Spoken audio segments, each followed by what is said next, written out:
Russia के president Vladimir Putin, Pakistan के chief of the army staff general Hafiz Asim Munir, दो रास्ते और पाकिस्तान का मुस्तकबिल।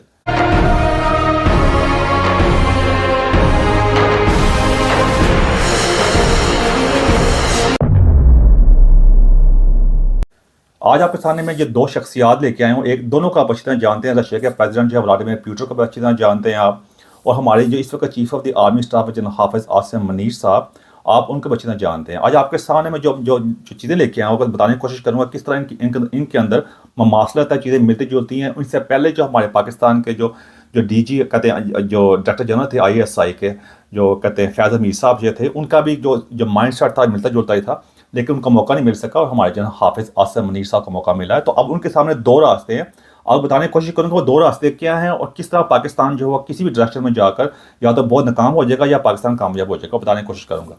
सबसे पहले बताने की कोशिश करूँगा कि मैं व्लादिमीर पुतिन का इंतखाब क्यों किया और बताने के लिए कि उनके अंदर ममासलत क्या है हमारे जनरल हाफिज आसिम मनीर साहब के साथ।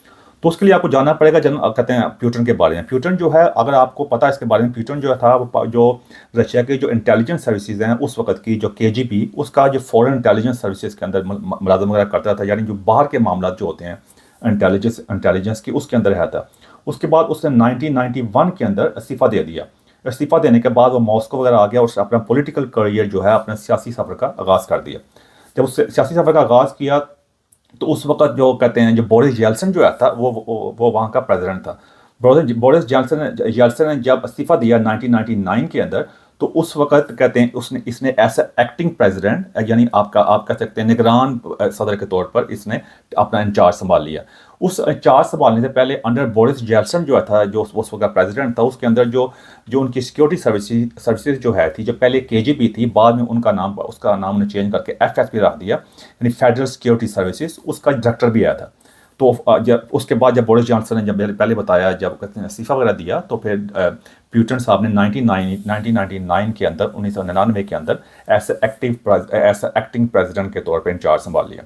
उसके बाद ये 2000 से लेकर 2008 के साथ दरमियान दो मरतबा प्रेसिडेंट रहा, क्योंकि जो रशिया का जो आइन है, जो उनका कॉन्स्टिट्यूशन है, उसके मुताबिक आप दो दफ़ा से ज़्यादा वहाँ के प्रेसिडेंट नहीं बन सकते। तो उसने रिज़ाइन करने के बाद एक पपेट से बंदे को उस वक्त का प्रेसिडेंट बना दिया और ख़ुद प्राइम मिनिस्टर बन गया। वैसे आपकी इत्तला के लिए अर्ज़ है, ये पहले भी 99 से लेकर 2000 तक ऐसा प्राइम मिनिस्टर के तौर पर सर्व कर चुका है। उसने जब एक दूसरे बंदे को प्रेसिडेंट बनाया और ख़ुद ये प्राइम मिनिस्टर बन गया। जब प्राइम मिनिस्टर बना ये 2000, जब इसने 2008 में जब इसकी 2 टर्म मुकम्मल होगी, तो ये खुद प्राइम मिनिस्टर बन गया और एक दूसरे बंदे को ऐसा प्रेसिडेंट बना दिया। तो इस तरह 2008 से लेकर 2012 तक ये प्राइम मिनिस्टर रहा। उसके दौरान से आइन वगैरह में चेंजिंग की कि अब उसमें कोई लिमिट नहीं हो सकती। जब 2012 में जब कहते हैं जो उस वक्त का प्रेसिडेंट जो था, जो एक्टिंग प्रेसिडेंट था, जो पपेट प्रेसिडेंट भी कह सकते हैं, जब उसकी जो कहते हैं टर्म मुकम्मल हुई, तो इसने दोबारा फिर 2012 में ऐसा प्रेसिडेंट के तौर पर इलेक्शन लड़ा और इलेक्शन जीत गया। और जो 100 को इलेक्शन वहाँ पे जो होते हैं, जो आपको पता ही वहाँ के हिसाब किताब जो है रशिया में, और 2012 से लेकर आज तक यह प्रेसिडेंट ही चलता आ रहा। अभी रिसेंट जो इलेक्शन भी हुए थे पिछले साल, उसके अंदर भी रशिया का ये दोबारा फिर प्रेसिडेंट बना ओवर 90% वोट लेके, और जमहूरियत का चक्कर चुक्कर जो करने के बाद, यानी आप कह सकते हैं ओवरऑल 25 साल से पुतिन जो है वो रशिया के स्याह सफ़ेद का मालिक है, वहाँ का प्रेसिडेंट जो है। ओवरऑल जो भी इसको चीज़ सूट करती है उसके मुताबिक चलता जा रहा है। इस सारे मामला के दरमियान इसको काफ़ी कुछ अपोजिशन का सामना भी करना पड़ा कई लिहाज से देखा जाए तो, लेकिन जो इसका मजबूत थोड़ी सी अपोजिशन का सामना करना पड़ा था, वो रिसेंटली सामना करना पड़ा था। वो एक वकील आया था, उसका नाम था अलेक्सी नावल्नी। वो एक लॉयर भी था, या पहले बताया वकील जो था, उसने काफ़ी इसको चैलेंजेस वगैरह दिए और बाद में काफ़ी इसको कहते हैं ये शिकायत मिली कि उसको पॉइजन दिया गया, यानी जहर वगैरह दिया गया। वो जर्मनी भी गया, वहाँ इलाज वगैरह भी हुआ और वहाँ से फिर वापस भी आ गया इस कॉन्फिडेंस के साथ कि मैं दोबारा फिर चार्ज वगैरह ले लूँगा या मैं अब इलेक्शन जीत वगैरह जाऊँगा। उसको कहीं मना भी किया गया ना जाओ, लेकिन फिर वापस चला गया। लेकिन फिर उसके साथ वो जो किस्मत में अक्सर इस तरह मामला में होता है, ऐसे इन जैसे मामला के अंदर। और फिर जब वापस गया तो फिर 2024 के अंदर उसको अच्छा सेहतमंद जेल के अंदर ही वो मतलब उसके वफात हो गई, मर वगैरह गया। उसके बाद कई लोगों की डिफरेंट किस्म की अपनी थ्योरीज हैं। कोई कहते हैं उसको जहर दिया गया, जो रशिया वाले खुद कहते हैं वो अचानक मरा जैसे मरा। तो आप खुद ही इसके बारे में जज कर सकते हैं, रिसर्च कर सकते हैं। तो ये मामला इसके साथ पेश आया।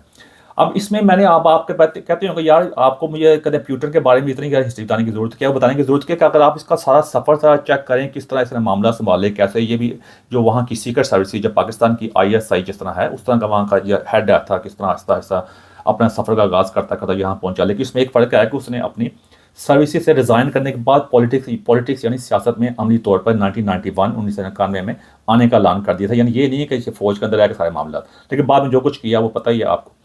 अब इसके बारे में बताने की कोशिश करूँगा कि मैंने इसको कैसे मासरत बनती है। तो उसमें सबसे पहले मैं थोड़ा सा आपको बता दूँ, मैं हमारे इस वक्त chief of the army staff जो है, वैसे प्यूटन की जो इस वक्त उम्र है वो 72 ईयर्स है, यानी 72 साल है। और हमारे chief of the army staff की जो उम्र है वो है 57 यानी 57 साल। हमारे chief of the army staff जो है ये भी DGISI रह चुके हैं, डायरेक्टर जनरल जो है जो हमारी इंटर सर्विसेज जो इंटेलिजेंस जो है उसके रह चुके हैं सरबरा। आपको पता है इमरान खान के दौर के अंदर 2018 से लेकर 2019 में, फिर उनके बाद उनको उस वक्त हटा दिया गया था। फिर उसी वक्त जो थे फैज़ हमीद साहब बने थे, आपको याद है। ये कितनी पुरानी बात तो नहीं है, लेकिन मैं आपको थोड़ा सा रिमाइंड करके बता रहा हूँ। उसके बाद फिर ये पाकिस्तान के 11वें chief of the army staff बने हैं 2022 में, और अभी तक chief of the army staff हैं। और पता पार्लियामेंट वगैरह में जो है वो सो कॉल्ड एक लेजिस्लेशन भी पास हो चुकी है, जिसके मुताबिक अब ये पहले पाकिस्तान का जो chief of the army staff का जो ओहदा होता था वो 3 साल के लिए था, अब उसका बढ़ाकर 5 साल कर दिया गया। उसकी उम्र की हद भी ख़त्म कर दी गई है। यानी इसका मतलब है कि 5 साल के बाद दोबारा फिर जब इनको 2027 में जब इनके 5 साल मुकम्मल होंगे, उसके बाद फिर दोबारा इनको एक्सटेंशन मिलने के चांसेस हैं, अगले 5 साल के लिए भी रह सकते हैं। और ये कैरी ऑन भी आगे जाके हो सकता है, जो अक्सर पाकिस्तान में हमारे होता है। अब ये थोड़ा सा मैं आपको बैकग्राउंड देने की कोशिश की है कि इसके अंदर कहते हैं कि आप बहुत चीज़ें लर्न कर सकते हैं। पाकिस्तान के 2 रास्ते हैं। पाकिस्तान के अंदर 2 रास्ते ये हैं। जिस तरह अपोजिशन लीडर को उन्होंने कहते हैं, सबसे पहले बताऊं, जिस तरह अपोजिशन लीडर का जो अलेक्सी नावल्नी के बारे में बताया, उसको भी यूरोपियंस ने काफ़ी हलाशारी दी हुई थी। कोई मसला नहीं है, उसके बाद डेमोक्रेसी जमहूरियत की बातें करते थे, लेकिन बाद में वो मार वगैरह गया, जेल के अंदर ही, रशिया की जेल के अंदर मर गया। आज उसका नाम लेने वाला कोई नहीं है। हमारे पाकिस्तान का थोड़ा मामला थोड़ा डिफरेंट है। वो मेरे जनरल हाफिज आसम मनीर साहब दरख्वास्त है कि वो इस बारे में थोड़ा सा सोचने की कोशिश करें।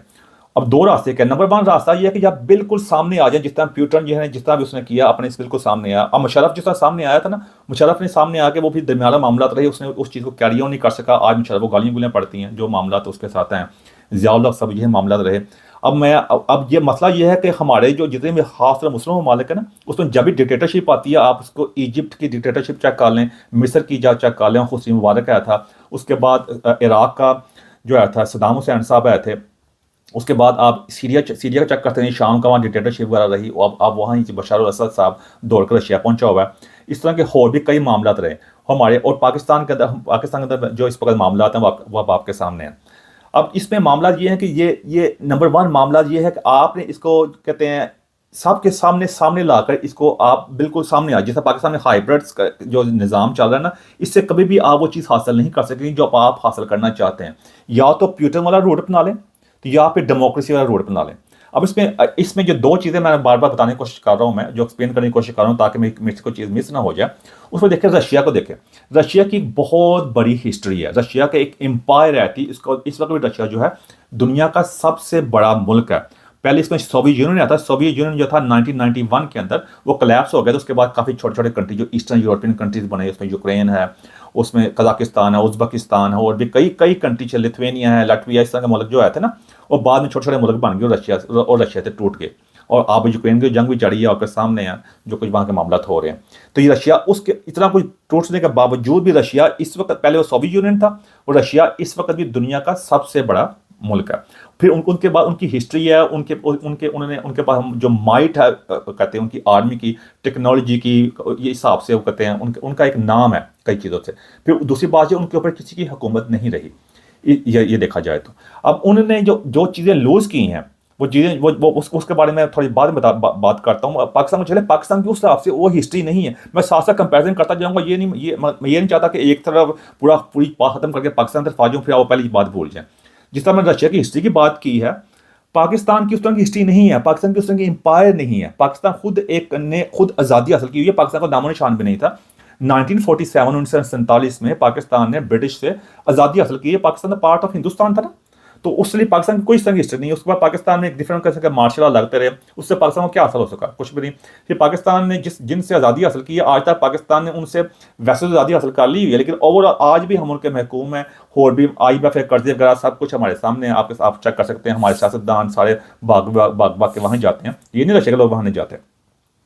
फिर उस तरह कतर में पाकिस्तान भी अपना आधा हिस्सा गवा बैठा हुआ है, और पाकिस्तान में रिलीजन इन्फ्लुएंस काफ़ी ज़्यादा है। तो पाकिस्तान में कभी वो कंफ्यूज सी चीज़ रही ना, डेमोक्रेसी से इतना आप कह सकते हैं आगे बढ़ सकी है, और जो डिक्टेटरशिप भी आई है उसमें भी उन्होंने अपने मामला को सिर्फ अपने आप को देखा, जिसकी वजह से ना आज तक सही तरह डिक्टेटरशिप यहाँ कामयाब हो सकी है, और डेमोक्रेसी बिल्कुल फेल होती रही, जिसके अवाम जो हैं वो कन्फ्यूज़ हैं, वो मजहबी लिहाज से कन्फ्यूज़ हैं, सियासी लिहाज से कन्फ्यूज़ हैं, और फौज के साथ मामला में आप देखें इस वक्त बिल्कुल रॉक बॉटम पहुंचे हुए हैं जो मामला हमारे साथ हो चुके हुए हैं।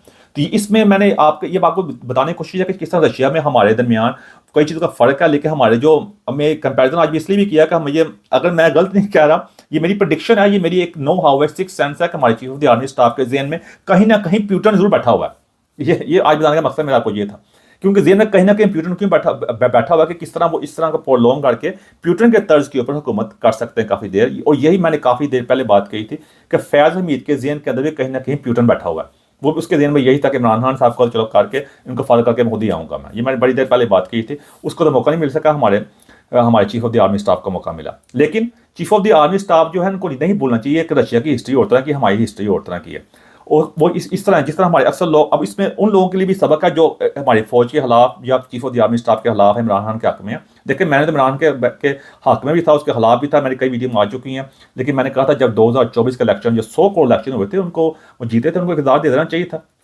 मैंने इसलिए कहा था, मैंने उनको इक़्तिदार बिल्कुल दे देना चाहिए था, क्योंकि पाकिस्तान एक डेमोक्रेसी है, भी उसका ख्याल करो। लेकिन क्या वजह है कि हम किसी चीज़ का भी ख्याल नहीं करते। मैं आपको बोर्ड नहीं करना चाहता, मैं थोड़ा थोड़ा था रेफरेंस भी दे रहा हूँ ताकि पता चल सके कि मेरी कहने की कोशिश क्या। अब जो लोग तो chief of the army staff के खिलाफ हैं और जो चीज़ों के खिलाफ है, जिसमें खुद भी कहता हूँ ऐसा नहीं करना चाहिए, उनको ये जानना चाहिए कि जिस जिस यूरोप के, जिस वेस्ट के ऊपर आप तकिया करके बैठे हुए हैं कि वो आपका साथ देंगे, उन्होंने उनके जो रशिया का अपोजिशन लीडर था अलेक्सी नेवलिनी, उसका वो साथ नहीं दिया था। ये यूरोपियन जो है ये कुछ भी नहीं कर सकता, ये सिर्फ बातें कर सकते हैं। इनका ये जब भी कैसे कैसे मामला पेश आते हैं, पूरा अफ्रीका चेक कर लें आप मेरी सारी वीडियो चेक कर सकते हैं, मेरे यूट्यूब पे मौजूद है, कैसे मामला अफ्रीका के अंदर पेश आए हैं। हर रोज़ वहाँ पे अफ्रीका के जो मैंने जो एक जो पट्टी जो है, जो साहिल कहते हैं, साहिल का रीजन जो है, वहाँ पे हर वक्त वहाँ पे कू होते रहते हैं, मार्शल लगते रहते हैं। ये सिर्फ बयान दे देते हैं, वेस्ट वाले बयान दे के आगे निकल जाते हैं। उसके बाद वहाँ पे जो कुछ होता रहता है आपके सामने है। दुनिया में और भी कई मामला हैं, जिस तरह मैंने कहा रशिया का, अब रशिया के फोकस रखते हैं। इन्होंने क्या कर लिया वेस्ट ने, कुछ कर सके आज तक? ये तो अपने नेबर में जो बेलारूस है, वहाँ में बंदा बैठा हुआ 7वीं दफा प्रेसिडेंट बन गया, उसका कुछ नहीं कर सके, तो इन्होंने रशिया क्या कर लेना। ये तो कहते हैं यूक्रेन की जंग के अंदर भी अपना एक फौजी भेजने को तैयार नहीं है। इन्हें अपने मुल्क के अंदर लोगों को दिखाने के लिए जमहूरियत का जो गोलियां दी हैं, जमहूरियत जो है, मैं इसके बारे में कहा था वीडियो मौजूद है, डेमोक्रेसी जो है ये फेल होती जा रही है। इनको पहले कामयाब इसलिए रही है कि इन्फॉर्मेशन लोगों के पास नहीं थी, लोगों में सोशल मीडिया के जरिए और लोगों को इन्हें अपनी मर्जी के तरीके से दिया था। और बाकी दुनिया में हर जगह जहाँ चलिए गुर्बत है, करप्शन है, तो वो इनके लोगों के सामने वो लोगों का मॉडल होता था पहले ना। तो इसलिए ये हर लोग इस सारे लैंड को जन्नत समझते हैं। अच्छी बात है, मैं खिलाफ नहीं इस चीज़ की हूँ, लेकिन ये बुरी तरह एक्सपोज हो चुके हुए हैं। हमारे लोग कहते हैं, ये देखो, ये हॉलैंड का प्राइम मिनिस्टर साइकिल पर जाता है, नॉर्वे में ऐसे होता है, वहाँ पे ऐसे होता है, कमाल हो गया वहाँ पे। तो कमाल के लोगों के फ्री मेडिकल है, ये है वो, ये बताना भूल जाते हैं वहाँ भाई कितने हैवी टैक्सेस लोगों को पे करने पड़ते हैं। हर चीज़ कंट्रोल्ड है। आपको जैसा पाकिस्तान में बंदा फ्री में जो मर्जी करता जा रहा है ना, अलग, वो भी मैं उसकी हिमायत नहीं कर रहा, लेकिन वो जैसे अमेरिका में चेक कर सकते हैं जो वहाँ पे मामला आता है। वहाँ पे कहते हैं जो इन्होंने पिछले दिनों जो डेमोक्रेसी के चक्कर के अंदर वहाँ पे जो गैर कानूनी पे आए, यानी हर जगह आप टर्माइल, आप उसकी, अगर आप मेरी बातों को यकीन नहीं आ, रिसेंटली तौर पे आप सर्वे हुआ इंग्लैंड के अंदर, वहाँ के जो जेनजी हैं, जो यंग जनरेशन है, उन्होंने डिक्टेटरशिप के हक में कहा कि हमें डिक्टेटरशिप, ये जमहूरियत नहीं चाहिए, जमहूरियत फेल हो गई है। और जेनजी वो जनरेशन है जो 1997 से लेकर 2012 1997 से लेकर 2012 के दरमियान पैदा हुई है। यानी वो लोग हैं जिन्होंने जाकर आगे मुल्क की बागडोर संभालनी है। आप जाकर चेक कर सकते हैं कि उनका ज़हन क्या कहता है। तो ये मेरी बताने की कोशिश है कि यहाँ पे लोग कि अब यहाँ जमहूरियत डिलीवर करने में बिल्कुल नाकाम है, इसलिए यहाँ पे क्रैकडाउन हो रहा है सोशल मीडिया के ऊपर। यानी जो वैसे इतने बड़े बड़े जराइम यहाँ पे होते हैं उनको गिरफ्तार करने में नाकाम है, लेकिन सोशल मीडिया के ऊपर कोई बंदा अपनी पोस्ट करता है उसको जाकर पकड़ रहे हैं। जर्मनी के अंदर भी, इंग्लैंड में कानून बना हुआ है। यानी ये क्योंकि अब ये एक्सपोज हो गए बुरी तरह ना। अब इसी चीज़ को मैं सामने रखें कि मैं आपको सारे विषय जो तमहीद बांधता जा रहा हूँ ना, वो इसलिए बांधा ताकि आपको मेरी बात को समझने में आसानी हो। जो रशिया के अंदर आप चेक कर सकते हैं कि अब ये बिल्कुल नाकाम रहे हैं। आप इन्होंने किसी भी जगह जाकर आप ऐसा यूरोपियन ओवरऑल ये कहीं भी जाके कोई भी पुरअमन तरीके से कोई चीज़ लाने में नाकाम रहे हैं। आप सीरिया का चक्कर चेक कर सकते हैं, पैलेस्टाइन का चक्कर, फ़लस्तीन इसराइल का चक्कर चेक कर सकते हैं, सूडान, दुनिया में कहीं चले जाइए, लीबिया में इन्होंने जो कुछ किया वहाँ पे जाके, आज देख लो वहाँ भी कितने टर्मोइल है, यूरोपियंस वगैरह ने, ये वेस्ट एंजॉय किया।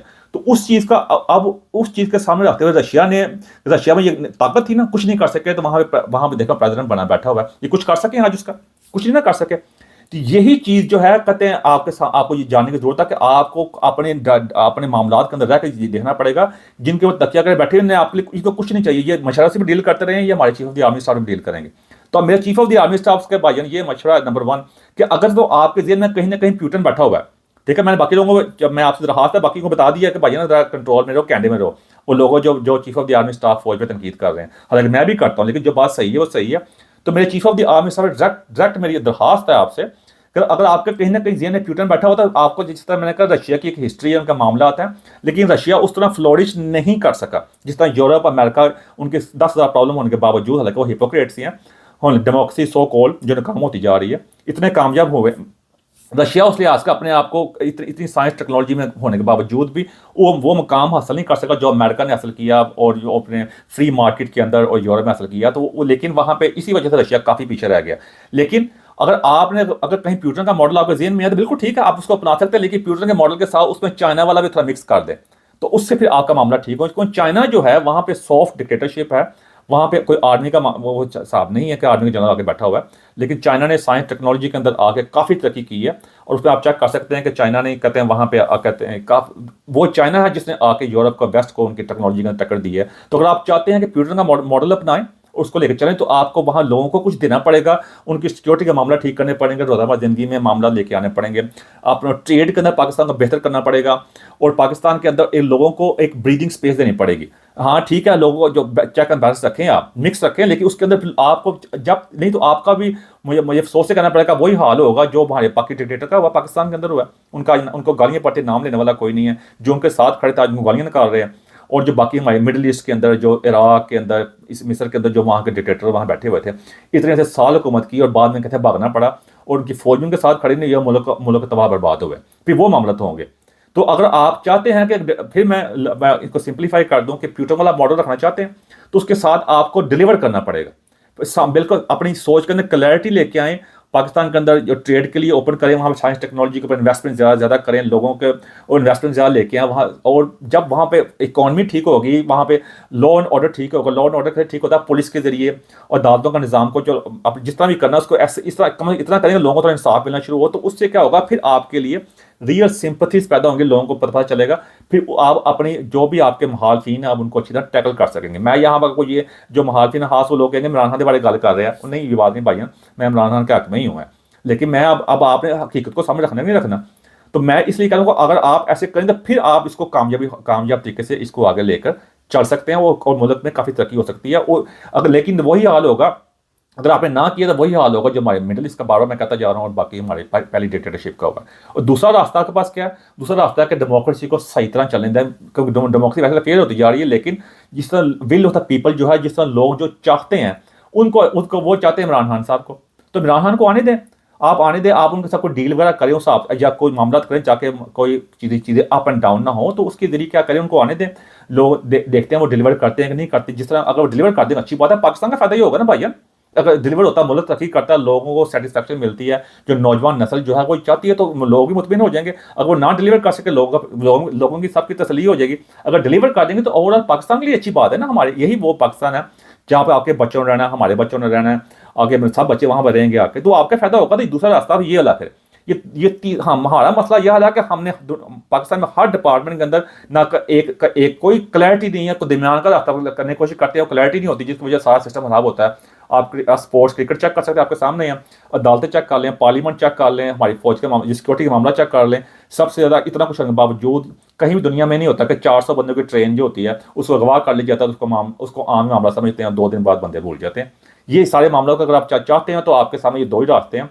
अगर आप व्लादिमीर पुतिन वाला रास्ता चाहते हैं बिल्कुल अपना लें, कोई मसला नहीं है, लेकिन उसके अंदर फिर उसको एक क्लैरिटी लेके आएँ, लोगों को ब्रीदिंग स्पेस दें, लोगों के इकॉनमी को बेहतर करें, इकॉनमी ठीक होगी तो व्लादिमीर पुतिन की तरह रहें भाई, करें 25-25 साल हुकूमत, अभी आप सिर्फ 57 साल के हैं, नो प्रॉब्लम है, लेकिन फिर उसके अंदर फिर मुल्क को मजबूत बनाएं, इकॉनमी तौर पर, इकोनॉमिकली तौर पे के ऊपर भी, मिलिट्री के तौर के ऊपर भी आप सरहदों को महफूज बनाएं और लोगों को इंडस्ट्री में जॉब्स के अंदर उसके मामला सही करें, तो पाकिस्तान के लिए, अगर पाकिस्तान तरक्की करनी चाहिए, पाकिस्तान फ्लोरिश करेगा। लेकिन अगर आप व्लादिमीर पुतिन को समझते हैं, अगर आपका वो मामला नहीं करना चाहते, फिर डेमोक्रेसी को सही तरह चलने दें भाई, यहाँ की मेहरबानी है। और उससे क्या होगा, कम से कम पाकिस्तान तरक्की करेगा, लोगों को क्लैरिटी मिलेगी, लोगों की तसल्ली भी हो जाएगी, और ये पाकिस्तान के रोज़ जो कोई इनका मामला पेश आए होते हैं इसमें क्लैरिटी आएगी। मैं ये सही बातें कर रहा हूँ ताकि हमारी आने वाली जनरेशन जो है वो आपको हमारे आके कम अज़ कम ये हमारे लान तान करते रहे, पाकिस्तान जो खतरा जो बाकी बचा हुआ है वो भी मुश्किल में पड़ जाए, फिर कल को फिर उसका कोई जवाब देने वाला नहीं है। जिस तरह 1971 पाकिस्तान 2 में तकसीम हो गया था, आज उसके बड़ी जस्टिफिकेशन जो बांग्लादेश का आज हाल होया पड़ा कहते हैं, लेकिन तकसीम ओलहदा जो हो गया ना भाईजान, उसके बारे में इसलिए आगे मेरी दरख्वास्त है, मेरी आपसे एक बड़ी ही आपका मौदबाना दरख्वास्त है, इस बात को समझने की कोशिश करें और एक ही तरीके से आगे बढ़ सकते हैं। हमें साइंस में, टेक्नोलॉजी में, इनोवेशन के अंदर, रिसर्च में, एजुकेशन में और AI में आगे आना पड़ेगा और खुद ही को कर बुलंद इतना कि हर तकदीर से पहले खुदा बंदे से खुद पूछे बताते रजा क्या है। एंड को मेरी कैसी बात जब क्वेश्चन लगी उससे मदद चाहता हूँ मैं। Thank you very much.